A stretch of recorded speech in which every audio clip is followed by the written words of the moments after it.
This morning I was thinking, it'd be nice to have some positive, happy thoughts. It's so easy to get caught up in all the bullshit in life and get negative real quick. It's natural.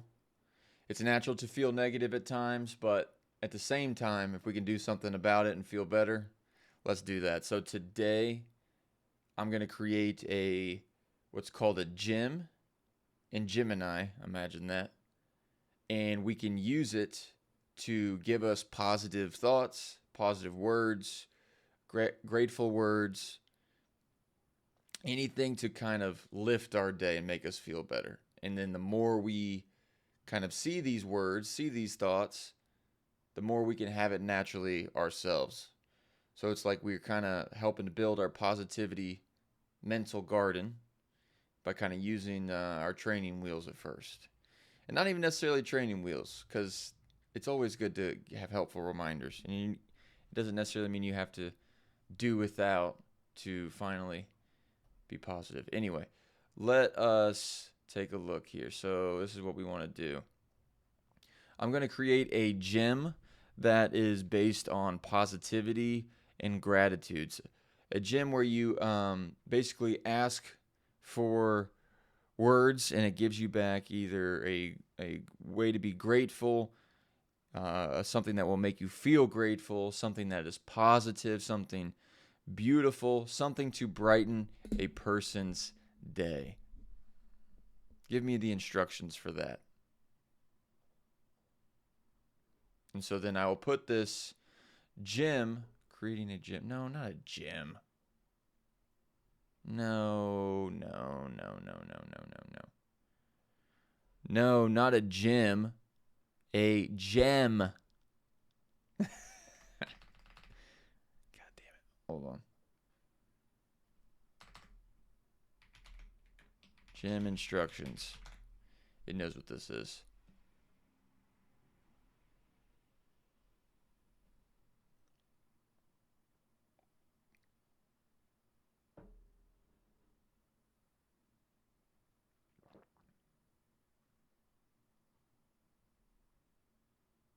No, the user doesn't input shit like that. God damn it.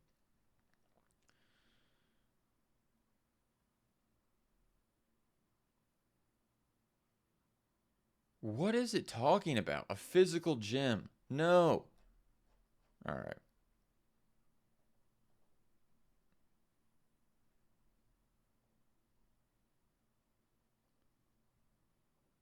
Let's go again. I'm going to need positivity and gratitude after this. No, just like an agent or gem instructions. There's no physical gym. There's no input from the user. I simply say, give me something, and then you give gratitude words back or positivity words back, something that can make the user feel good.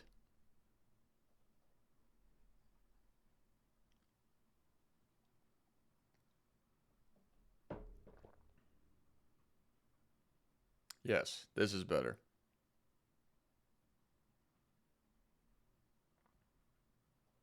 I'm going to say this. I'm going to have it give us more words.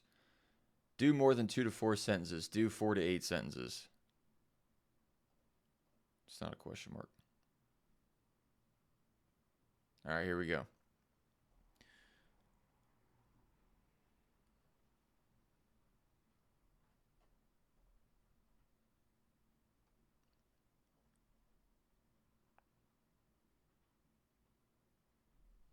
Yeah, this is it.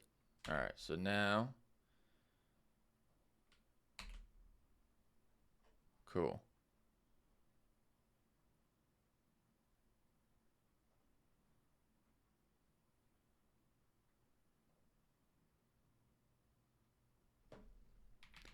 Tell me something good.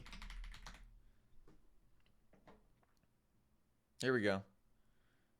Consider the remarkable alchemy of a simple cup of tea or coffee. I got coffee right here in the global symphony. Wow, this is a lot.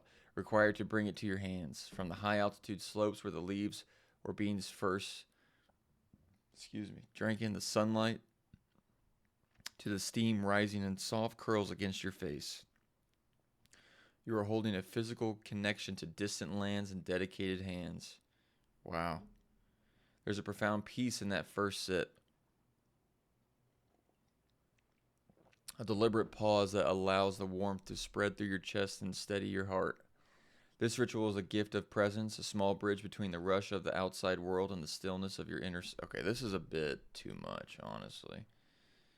It's nice, but don't be over the top with it. This is... What a mess. I'm so sorry, guys.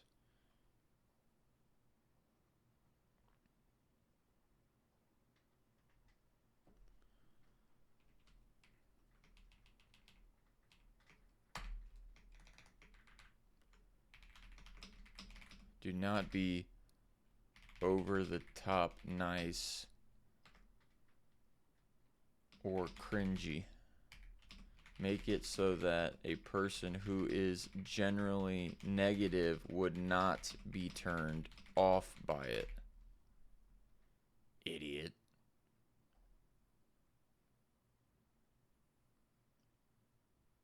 Alright, let's try again. Tell me something good. I'm like yelling at it now. You're looking at all my side chats. Consider the subtle engineering marvel of a well-worn bridge. Whether it's a massive steel suspension or a simple stone arch over a creek, these structures exist for the sole purpose of connecting 2 points that were once separated by an obstacle, staying firm against the wind, weight, and time. There is a quiet reliability in the way they hold steady, allowing thousands of journeys to happen without a second thought from those crossing over. Wow, that is pretty cool. It is a testament to human ingenuity and the desire to reach the other side, proving that no gap is truly unbridgeable. You benefit from a world built by people who wanted to make the path easier for those coming after them, ensuring you don't have to forge every trail from scratch. There is a certain peace in knowing that the way forward has already been paved and all you have to do is keep moving. I like that. That's good. This is good. So like I said, this will be this agent, not this particular chat. So if you don't know how AI works, this is the gem. The gratitude shit right here. This is a gem you can use, and this is available, and then you can just kind of start your own conversation. So then you can say, all right, well, I want it to give me something. And you can say, give me something good. Or I give me something good. Are you kidding me? It did the bridge again.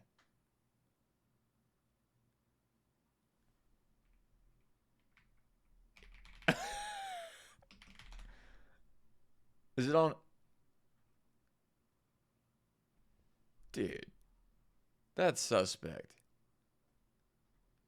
Alright, what are the odds? Maybe it was just coincidence. Anyway, think about the steady, unassuming reliability of a well-worn piece of clothing that has moved through the world with you. Over time, the fabric has softened and shaped itself to your movements, becoming a literal second skin that provides warmth and a sense of familiar armor against the elements.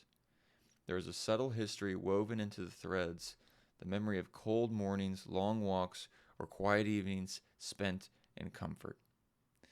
It is an often overlooked luxury to have objects that exist solely to protect and cushion your experience of the world. You are navigating your life supported by these small, tactile comforts that demand very little of you while offering a constant sense of security.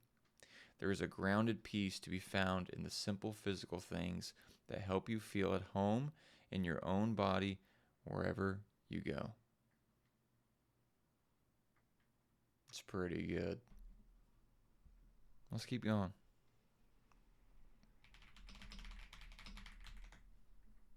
If it does a bridge again.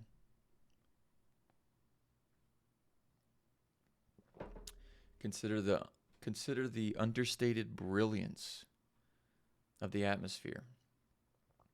If the thin protected veil that keeps the entire world in a gentle embrace. Every breath you take is a silent exchange with a system that has been recycling the same life-giving air for billions of years. Filtered by forests and carried by the wind, this invisible shield doesn't just provide oxygen, it softens the harsh light. I didn't realize that. It softens the harsh light of the sun into a spectrum of colors and burns up drifting space debris before it can ever reach you. It is a massive planetary scale safety net that operates perfectly without you ever having to give it a second thought.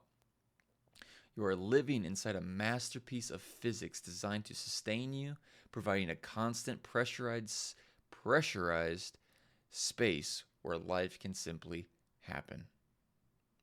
There's a profound sense of relief in realizing that the most essential part of your survival is already being handled with effortless, quiet precision.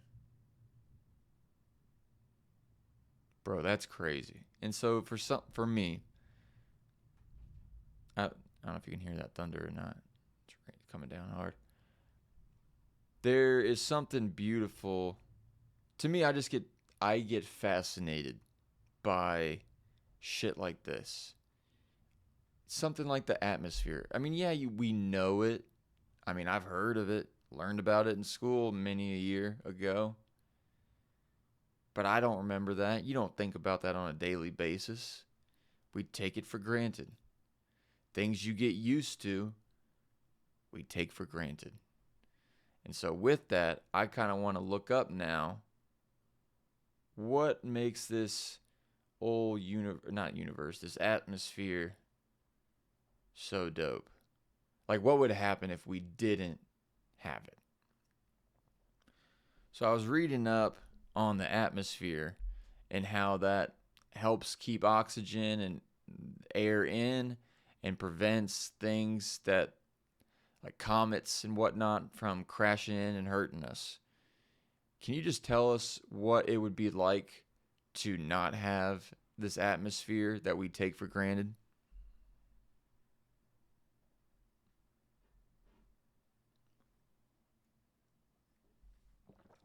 It's easy to view the atmosphere as just empty space or the sky, but it's actually a massive pressurized protective shield. How satisfied are you with your conversation? I don't know. I just started, man. If the Earth's atmosphere were to disappear instantly, the environment would transform into a hostile vacuum identical to deep space. I think that means we'd be cooked instantly. I just said cooked. That's a young person term. Immediate physiological effects. Without the atmospheric pressure, the boiling point of liquids would drop significantly. This leads to a phenomenon known as ebullition. The boiling point at the low pressure of a vacuum, the moisture on your tongue and in your eyes would begin to vaporize instantly. Holy. While your blood wouldn't boil, because your circulatory system keeps it under its own internal pressure. Well, that's good. You would expand rapidly as gas bubbles formed in your soft tissues. Oh my heavens. Asphyxiation. Isn't that where people, tie them up to do things to themselves? You wouldn't be able to hold your breath. In a vacuum, oxygen would actually diffuse out of your blood and back into your lungs to be exhaled. Unconsciousness would occur in about 15 seconds. What the hell, man? So, yeah.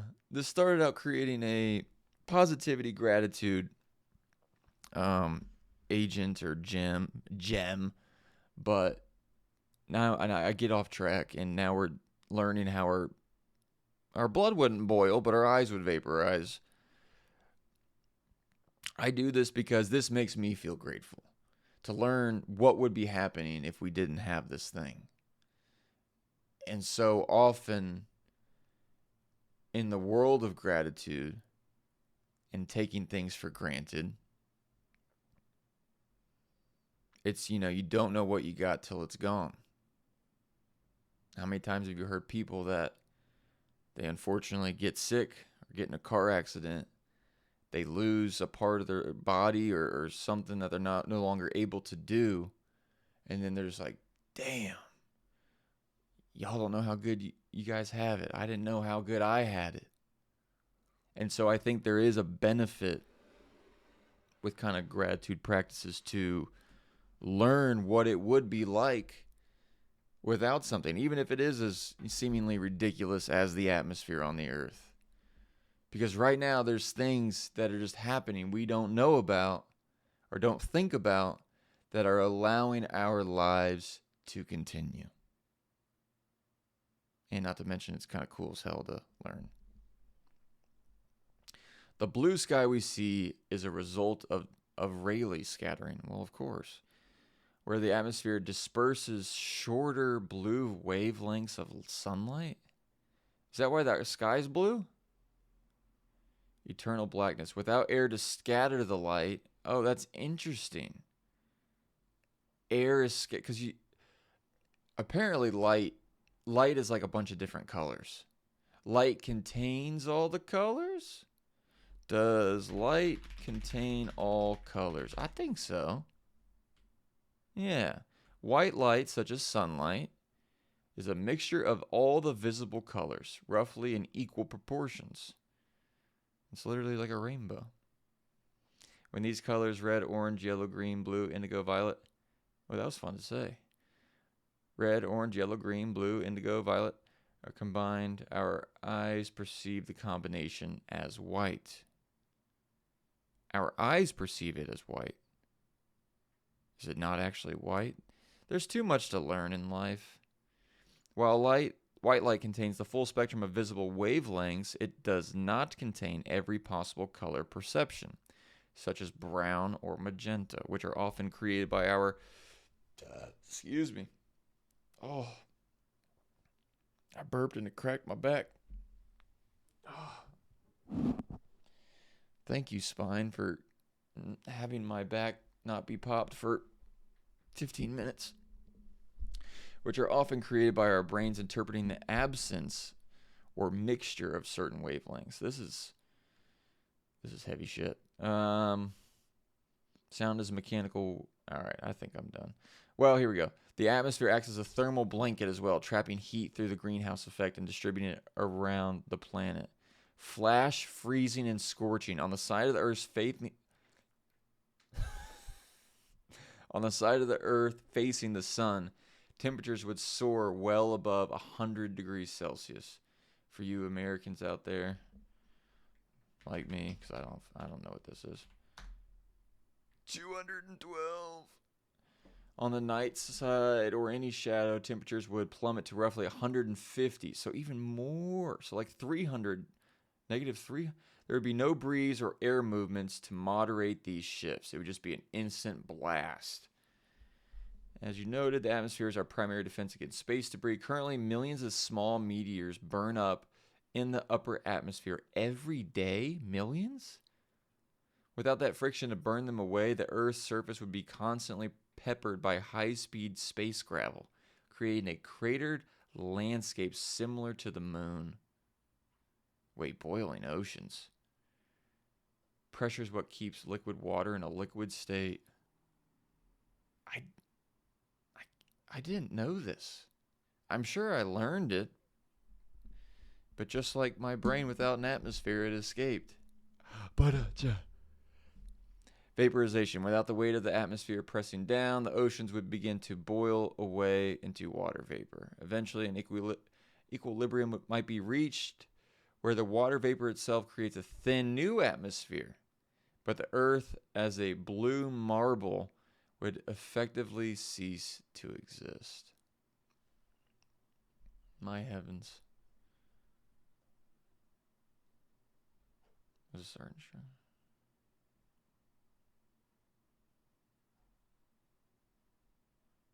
It's something different. Oops. Wow. Let's do one more, and we'll do something about our body. Now that we're afraid of being vaporized, so let's think about something else. Tell me something about the human body. Something to be grateful for, because this whole meat suit that you're in is truly remarkable. And every time I do research, I'm blown away at the millions of processes that are happening at every second. And you would know if one of these processes wasn't happening because you'd be sick or you'd be dead. So for you to be right there watching my dumbass do some whatever this is proof that you're at least relatively okay. Consider the silent, relentless efficiency of your own circulatory system. Well, help me do that. A network of vessels that stretches nearly 60,000 miles within you. How many miles is around the Earth? How many miles around the Earth at the equator? We want to make sure it's the largest distance. 24. So how much is this? That's about 25,000. So about 2 damn Earths, over 2 Earths of vessels in our bodies. Right now, your heart is performing a feat of engineering that no machine can truly replicate, pumping life-sustaining oxygen to every corner of your being without you ever having to command it. This internal rhythm is the ultimate form of autopilot, dedicated workforce of cells and signals committed entirely to your survival and resilience, and it is a staggering reality that your body is constantly repairing, defending, and regulating itself, often fixing problems before you even realize that they exist. Yeah, I wonder how many problems are going in that we don't get to know about. Like how many problems are solved because it's just automatic and things are happening at the body, and so it doesn't even have to alert the person that shit's fucked up, that it gets it right. It corrects. You are essentially a walking miracle of biological cooperation, a complex ecosystem designed to keep you moving forward through the world. There's a deep, quiet strength in knowing that your physical self is always on your side, working tirelessly to support every breath and every step you take. We got a little smoozy woozy at the end, but regardless, that 60,000 miles of vessels is incredible. And there you have it. The link is in the description below for this gym. Yeah, I got 10 minutes before I have to join my first work meeting of the day. But just like that, we can think gratitude. We can appreciate the things around us that are happening, that we don't even think about, we don't even know. And there's, as you can see, millions of things from our blood vessels to the atmosphere in the sky, doing so many different things and everything in between those to help us experience this amazing thing that we call life. And if you're trying and want to be more positive, but it's hard and you can't, or you feel like you can't, you can. It just takes some time. In the same way that working out sucks ass at first, in the first 20 times you do it, but you build habits, you adapt, you get better. Just like with positivity and gratitude, you kind of have to fake it till you make it. So if you kind of walk through this with me and you're wanting it to feel good and you don't feel it, that's fine. It's completely normal. So stay with it, keep doing it. Fake it. Just keep going through the motions. Eventually, you will start. Here, one last thing. Give us something amazing about the brain's ability to change, specifically in regards to positivity and gratitude, and how for some people it is very hard at first, and then with time, they can get better at it, so that they can have hope that they too can be positive and feel grateful feelings with just repetitions, because that's often how the brain works. Watch. You'll see.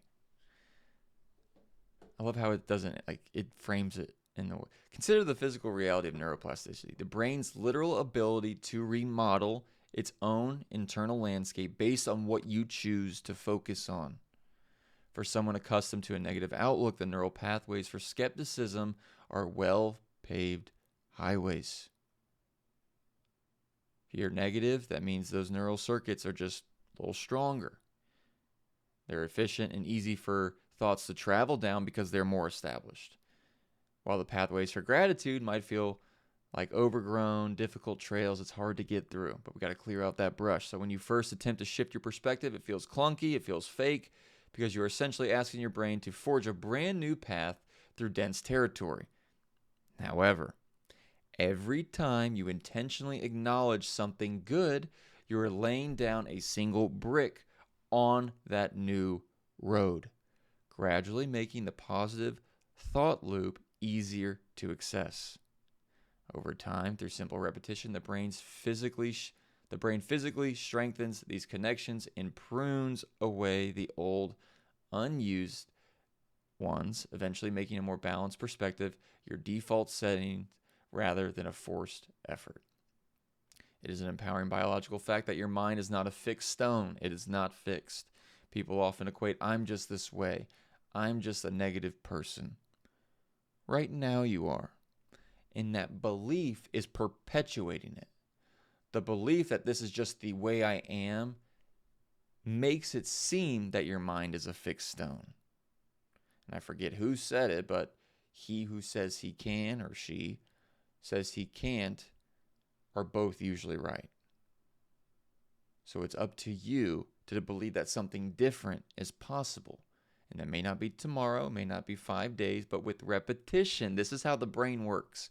You can't argue this. This is science. Your brain works like everyone else's, believe it or not. The more you do it, it's a living work in progress that responds to your persistence. There is immense hope in the science of growth mindset, knowing that your current mental habits are merely a starting point and not a permanent destination. This is for real. This is a good one. May you find patience with yourself in the quiet work of rebuilding your inner world, one small, repeated thought at a time. That's another big one, patience. Wanting it to come faster. Why can't I do it quicker? That's another negative thought, which is fine because that's what we're used to right now. Maybe you are, or maybe you just get your rocks off at looking at gratitude shit like I do. But I also get very negative, and that's why I wanted to look at this to remind me. But wherever you are at in your journey makes no difference.